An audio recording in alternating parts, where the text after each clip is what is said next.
2023 December 25 Indian president 3 സുപ്രധാന ബില്ലുകൾക്ക് അംഗീകാരം നൽകി.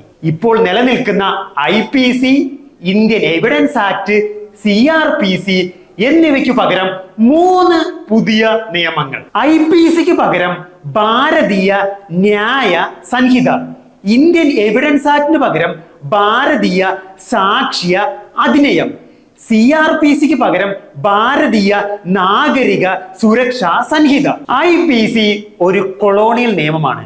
1862 IPC നിലവിൽ വരുന്നത്. ഇന്ത്യൻ ചരിത്രത്തിലെ ആദ്യത്തെ ലോ കമ്മീഷൻ ചെയർമാനായ തോമസ് ബാബിംഗ്ടൺ മെക്കാലയാണ് IPC അല്ലെങ്കിൽ ഇന്ത്യൻ ശിക്ഷാ നിയമം ഉണ്ടാക്കിയെടുക്കുന്നത്. ഭാരതീയ ന്യായ സംഹിത BNSഉം പഴയ നിയമമായ IPCയും തമ്മിലുള്ള കുറച്ച് വ്യത്യാസങ്ങൾ നമുക്ക് പരിശോധിക്കാം. IPCയിൽ 23 ചാപ്റ്ററുകളിലായി മൊത്തം 511 സെക്ഷനുകളാണ് ഉള്ളതെങ്കിൽ BNSൽ 20 ചാപ്റ്ററുകളിലായി മൊത്തം 358 സെക്ഷനുകളാണ് ഉള്ളത്. IPCയിൽ സെക്ഷൻ 8 ജെൻഡറിനെ പറ്റി ഡിഫൈൻ ചെയ്യുന്നത്. അതിൽ തന്നെ മാൻ, വുമൺ എന്നീ 2 ജെൻഡറുകൾ മാത്രമാണ് ഉൾപ്പെടുത്തിയിട്ടുള്ളത്. എന്നാൽ BNSലേക്ക് വരുമ്പോൾ നമുക്ക് ആ ഭാഗത്ത് വലിയൊരു മാറ്റം കാണാൻ സാധിക്കും. മാൻ, വുമൺ എന്നീ ജെൻഡറുകൾക്ക് പുറമെ തേർഡ് ജെൻഡറായ ട്രാൻസ്ജെൻഡർ കൂടി ഉൾപ്പെടുത്തിയിട്ടുണ്ട്. BNS സെക്ഷൻ 2(10) ജെൻഡർ ഡിഫൈൻ ചെയ്യുന്നത്. IPCയിൽ ഒഫൻസസ് അഗെയിൻസ്റ്റ് വുമൺ ആൻഡ് ചൈൽഡിനെ പറ്റി ഡീൽ ചെയ്യുന്ന ഒരു ചാപ്റ്റർ തന്നെ ഉണ്ടായിരുന്നില്ല.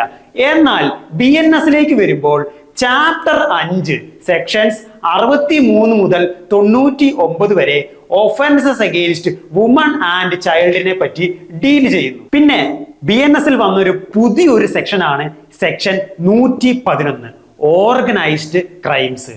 ഓർഗനൈസ്ഡ് ക്രൈംസ് എന്താണെന്നും അതിന്റെ പണിഷ്മെന്റും പറയുന്നത് സെക്ഷൻ 111. ഒരു ഓർഗനൈസ്ഡ് ക്രൈമിൽ ഒരാൾ പങ്കെടുക്കുകയും അതിന്റെ ഭാഗമായി ഒരാൾ മരണപ്പെടുകയും ചെയ്താൽ ആ പങ്കെടുത്ത വ്യക്തിക്ക് വധശിക്ഷ വരെ ലഭിക്കാവുന്നതാണ്. IPCയിൽ സെക്ഷൻ 53 ഡിഫറെന്റ് ടൈപ്സ് ഓഫ് പണിഷ്മെന്റ്സിനെ പറ്റി പറയുന്നത്. അതിൽ 5 ടൈപ്സ് ഓഫ് പണിഷ്മെന്റ്സ് ആണ് പറയുന്നത്. എന്നാൽ BNSലേക്ക് വരുമ്പോൾ സെക്ഷൻ 4 പണിഷ്മെന്റ്സിനെ പറ്റി പറയുന്നത്. IPCയിൽ പറയുന്ന 5 പണിഷ്മെന്റ്സ് നിലനിർത്തുകയും 6-മതായി സാമൂഹിക സേവനം അല്ലെങ്കിൽ കമ്മ്യൂണിറ്റി സർവീസ് എന്ന് പറയുന്ന ഒരു ശിക്ഷ കൂടെ ആഡ് ചെയ്തു. IPCയുമായി താരതമ്യം ചെയ്യുമ്പോൾ BNSൽ കുറ്റകൃത്യങ്ങളുടെ സെക്ഷനുകൾ എല്ലാം തന്നെ മാറിയിട്ടുണ്ട്. ഒരു ഉദാഹരണത്തിന് IPCയിൽ സെക്ഷൻ 300 കൊലപാതക കുറ്റത്തെ പറ്റി പറയുന്നത്. എന്നാൽ BNSലേക്ക് വരുമ്പോൾ കൊലപാതക കുറ്റം സെക്ഷൻ 101 പറയുന്നത്. IPCയിൽ സെക്ഷൻ 375 റേപ്പിനെ പറ്റി പറയുന്നത്. 376 റേപ്പിന്റെ പണിഷ്മെന്റും പറയുന്നു. എന്നാൽ BNSലേക്ക് വരുമ്പോൾ സെക്ഷൻ 63 റേപ്പിനെ പറ്റി പറയുന്നത്. അതിന്റെ പണിഷ്മെന്റ് സെക്ഷൻ 64 പറയുന്നു. 7 വർഷമായിരുന്നു IPCയിൽ റേപ്പിനുള്ള തടവ് ശിക്ഷ. എന്നാൽ BNSലേക്ക് വരുമ്പോൾ ആ തടവ് ശിക്ഷ 7 വർഷത്തിൽ നിന്ന് 10 വർഷത്തേക്ക് ഉയർത്തിയിട്ടുണ്ട്. IPCയിൽ section 304 clause B dowry death അല്ലെങ്കിൽ സ്ത്രീധന മരണത്തെ പറ്റി ഡീൽ ചെയ്യുന്നത്. എന്നാൽ BNSലേക്ക് വരുമ്പോൾ സെക്ഷൻ 80 ക്ലോസ് 1 ഡൗറി ഡെത്തിനെ പറ്റി ഡീൽ ചെയ്യുന്നത്. അതിന്റെ പണിഷ്മെന്റ് പറയുന്നത് 80 ക്ലോസ് 2 പണിഷ്മെന്റിൽ എന്തെങ്കിലും മാറ്റമുണ്ടോ എന്ന് ചോദിച്ചാൽ യാതൊരുവിധ മാറ്റവും ഇല്ല. IPCയിൽ ചാപ്റ്റർ 16 ഒഫൻസസ് അഫക്റ്റിംഗ് ഹ്യൂമൻ ബോഡിനെ പറ്റി ഡീൽ ചെയ്യുന്നത്. എന്നാൽ BNSലേക്ക് വരുമ്പോൾ ചാപ്റ്റർ 6 സെക്ഷൻസ് 100 മുതൽ 146 വരെയാണ് ഒഫൻസസ് അഫക്റ്റിംഗ് ഹ്യൂമൻ ബോഡിയെ പറ്റി ഡീൽ ചെയ്യുന്നത്. അതിൽ തന്നെ സെക്ഷൻ 101 കൊലപാതക കുറ്റം, 103 കൊലപാതക കുറ്റത്തിനുള്ള പണിഷ്മെന്റ്, 109 ക്ലോസ് 1 കൊലപാതക ശ്രമം. അപ്പോ ഇത്രയൊക്കെ തന്നെയാണ് നമുക്ക് കാണാൻ സാധിക്കുന്ന കുറച്ച് മാറ്റങ്ങൾ. വലിയ രീതിയിലുള്ള മാറ്റങ്ങൾ ഉണ്ടായിട്ടുണ്ടോ എന്ന് ചോദിച്ചാൽ ഉണ്ടായിട്ടില്ല.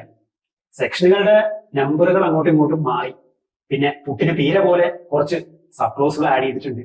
പണിഷ്മെന്റുകളിൽ കുറച്ച് വ്യത്യാസങ്ങൾ വരുത്തിയിട്ടുണ്ട്. ബാക്കി IPCയിൽ പറയുന്ന 80% കാര്യങ്ങൾ അതേപടി BNSൽ നിലനിർത്തിയിട്ടുണ്ട്. അതിനൊരു വലിയ ഉദാഹരണമാണ് രാജ്യദ്രോഹ കുറ്റം അല്ലെങ്കിൽ സെഡീഷൻ. ബ്രിട്ടീഷ് ഭരണകാലത്ത് ഇവിടുത്തെ സ്വാതന്ത്ര്യ സമരങ്ങൾ അടിച്ചമർത്താൻ വേണ്ടി ബ്രിട്ടീഷുകാർ കൊണ്ടുവന്ന ഒരു കരി നിയമമാണ് രാജ്യദ്രോഹ കുറ്റം.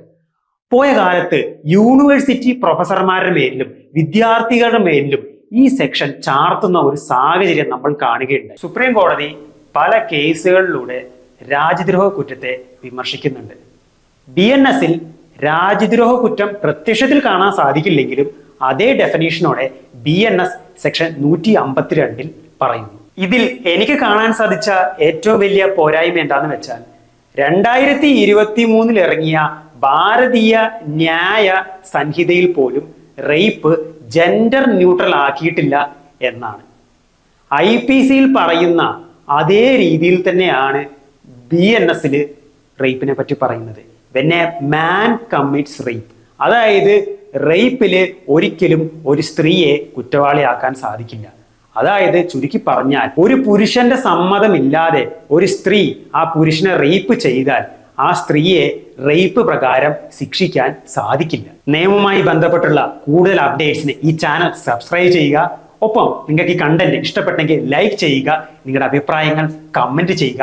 ഒപ്പം ഈ വിവരങ്ങൾ കൂടുതൽ ആളുകളിലേക്ക് എത്തിക്കാൻ ശ്രമിക്കുക.